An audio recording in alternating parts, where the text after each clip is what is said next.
Historiadores, escritores, algún político, algún pintor que fueron importantes en los últimos 500 años en la historia de España y que no son tan conocidos.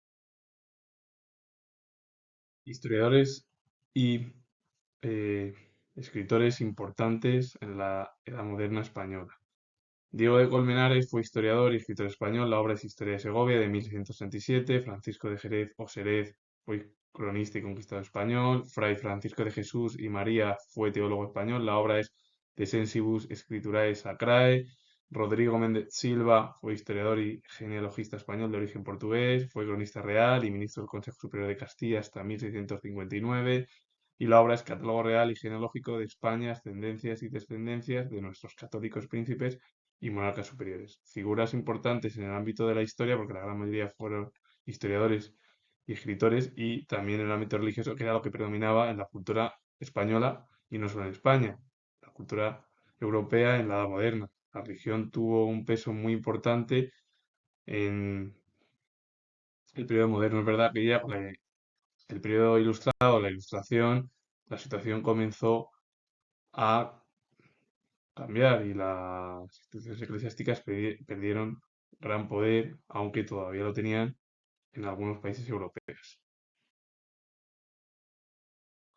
Los historiadores, escritores en la Edad Moderna española o dentro de la cultura. Ambrosio de Morales fue historiador y sacerdote español, fue preceptor de Juan de Austria. La obra es Libro de las Antigüedades de las Ciudades de España. Juan de Austria fue el hermanastro de Felipe II, gran figura en el ámbito militar por la batalla de Panto y la batalla de las Alpujarras.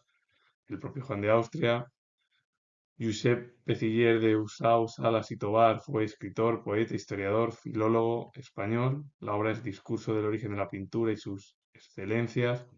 Jerónimo de la Quintana fue escritor, historiador y eclesiástico español. La obra es Historia de la antigua nobleza y grandeza de la coronada Villa de Madrid. Figuras que su legado fue importante en el ámbito de la cultura y bueno, Ambrosio de Morales fue preceptor de uno de los políticos o militares, como fue Juan de Austria, de los más destacados de la historia en la modernidad española. La Ilustración fue un cambio de paradigma político, social y económico que se produjo en Europa. En algunos países su penetración fue mucho mayor que en otros, como fue el caso de España. José Antonio Baena fue historiador y cronista español. La obra es Compendio histórico de la Coronada Villa de Madrid, corte de la monarquía española de 1786. Tomás López fue geógrafo y cartógrafo español. Perteneció a la Ilustración. La obra es Uso del globo celeste y terrestre de 1784. Francisco de Lorenzana fue historiador y eclesiástico español. La obra es Historia de la Nueva España, escrita por su esclarecido conquistador Hernán Cortés. Pascual Madoz y García fue escritor y político español. La obra es Diccionario Geográfico, Histórico y Estadístico de España.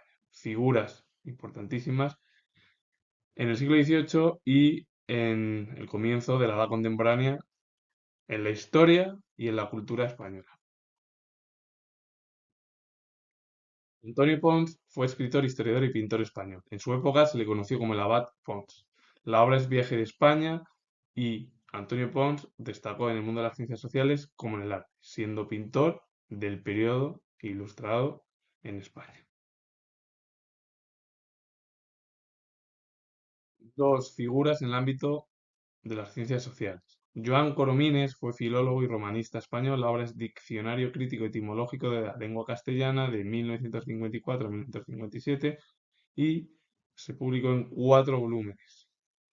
Juan Ortega y Rubio fue historiador español. La obra es Historia de España de 1908 a 1910. Dos de las figuras más importantes de la era contemporánea en nuestro país y de la historia más reciente de España. Así que con ello finalizo. Comento que soy historiador y he comentado diversos escritores, historiadores de la época moderna, de la edad contemporánea y sobre todo también de la Ilustración, periodos que fueron evolucionando como el resto de países europeos. Hay que decir que España, la evolución en torno a instituciones eclesiásticas costó más que en otros países europeos, como Francia, Gran Bretaña, Alemania, Bélgica, Países Bajos,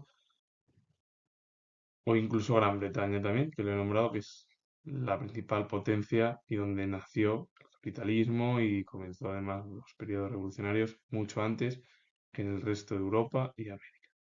Así que, si os ha gustado, soy historiador y finalizo y poner comentarios. Si os ha gustado, darle like. Y bueno, lo vuelvo a repetir que soy historiador y finalizo.